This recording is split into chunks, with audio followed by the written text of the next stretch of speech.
又是一个繁忙的周末，这些天降温了，晚上已经感觉有点冷了。我估计很多菜友都已经不怎么忙菜园里边的事情了，我还是没闲下来，还是在忙着整理菜地。听说不久的将来会有粮食危机，比尔盖茨都在忙着囤地了。我刚刚又整理出来一片土地，就是我身后的这一片。我也打算种点冬小麦了。其实呢，小麦是一种非常好的覆盖作物，能够起到固氮固肥的作用。冬天的时候，等它长起来，能够把这一片光秃秃的土地都给它覆盖住，能够创造出一片非常好的微生态环境。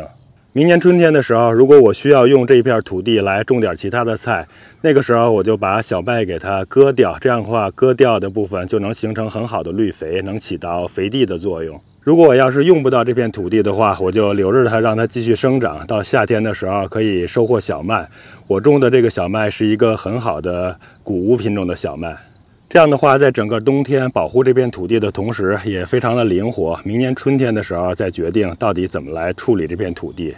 给大家来看一下，这个就是我买的小麦的种子，这一袋是有5磅。它是这种有机的硬红冬季谷物小麦。看看小麦的种子就是这样的。这片地呢，我是整理出来了。不过种小麦之前，我先给它施上一些有机肥。这一片地我大概就用上这么1桶鸡粪肥，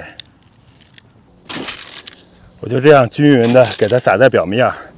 等一下用拖拉机稍微浅浅的把它翻到土里边，跟土混合一下。这样浅浅的翻土混合不会破坏土壤的结构，对土的结构不会有太大的影响。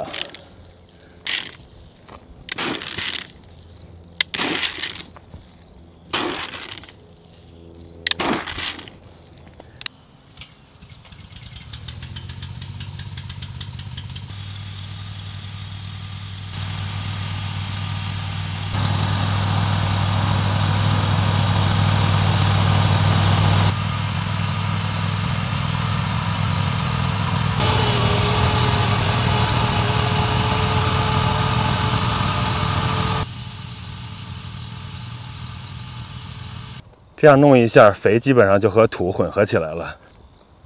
现在就开始种小麦，没找到什么特别合适的播种工具，我就用这个以前撒硅藻土的这个罐子，把小麦装进去，然后靠这些孔撒出来。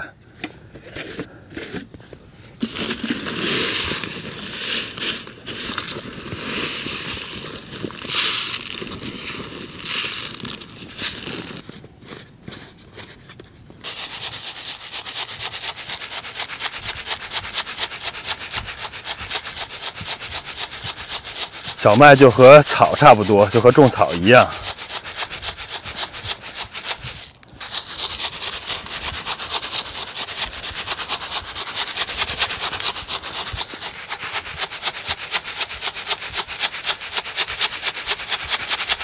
我再把看着比较稀疏的地方补上一点种子。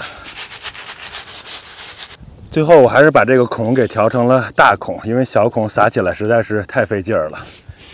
大孔撒起来就方便多了。看一下我撒的，我感觉撒的还可以，比较均匀。按照种子的播种说明，这种小麦大概是每1000平方英尺播种2到4磅。如果我们按4磅算的话，我这块的面积大概是有350平方英尺，大概也就是种1.4磅。我刚才那些是有1.6磅多，所以种的量是稍微多了一些。不过我担心我这个地方发芽率不太高，所以多种一点应该也没有什么问题。接下来还有一个比较大的难题，就是我手头没有什么工具可以把小麦的种子给它压到土里边，就是我缺这种滚子能压一压小麦的。如果不给它压下去，其实它是能发芽的，但是这个地方鸟特别多，我估计很快就会被鸟把这些小麦都给吃了，所以我还得想个办法。找了半天，找到一个这样工作用的板凳，这面是平面，我就这样给它试试，看看这样给它压下去行不行。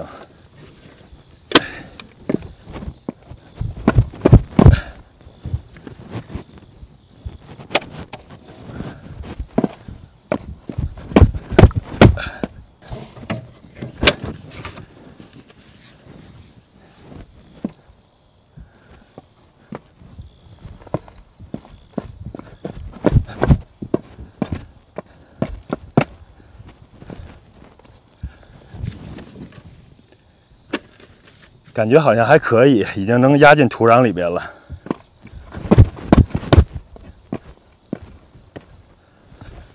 就是弄起来比较费劲儿，不过我这片也没有多少，所以一会儿应该已经弄完了。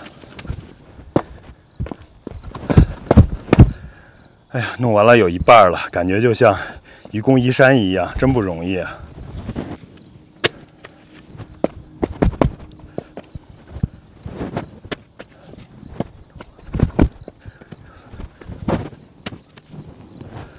明年要是再种这种谷物或者是覆盖作物的话，得去买一些合适的工具了。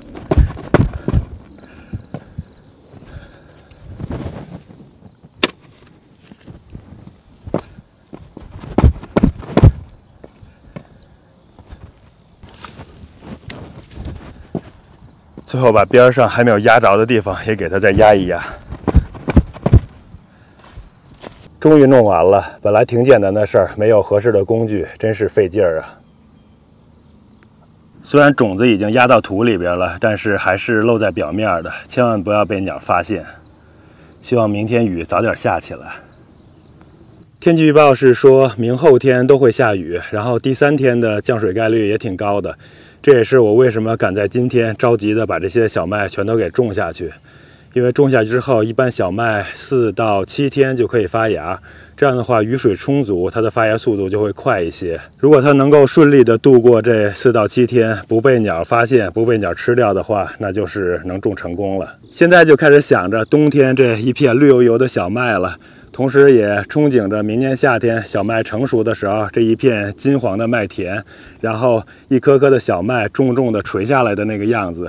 大家也帮我想一下，明年我收获了小麦之后，用它来做点什么呢？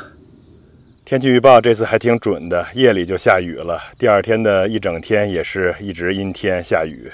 这些种子都已经湿了，而且已经嵌入到泥土里边了。看看已经开始露小白芽了，这发芽速度比我预想的还是要快了很多。这些小麦种子已经是被麻雀给盯上了，看看都来我这儿偷种子吃了。看看那边站了一排的麻雀，刚刚我在远处的时候，它们都在地上吃种子，我一过来全都跑了，但是也不愿意跑远，都在枝头站着。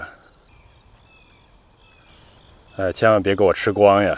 不知道是不是心理作用，我怎么感觉它们待的这一片地已经少了不少的小麦种子了？哎呀，实在是太可恶了。